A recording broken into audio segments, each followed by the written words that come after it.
Hi everybody, welcome to Champion Trading. What we're demonstrating for you today, this is a Hill homogenizing mixer. It's a 10 horsepower unit. As you can see, it's a drop-in style homogenizer. Just finished rebuilding the unit. There's a 10 horsepower washdown duty motor on it. Of course, these handles assisted allow just to hang. Maintains its position by its turbulence and flow through the head. Has an adjustable deflector plate, as you can see. Controlled right over here on this little handle. We're hanging it from a forklift just to demonstrate for you.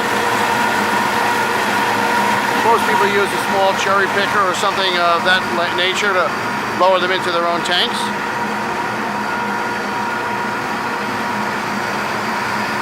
We're operating on 220 3-phase voltage.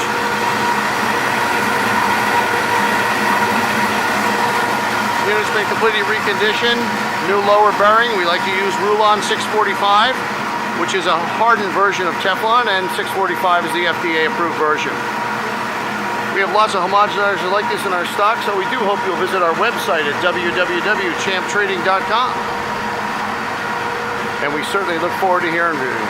Thanks for joining us today for this video.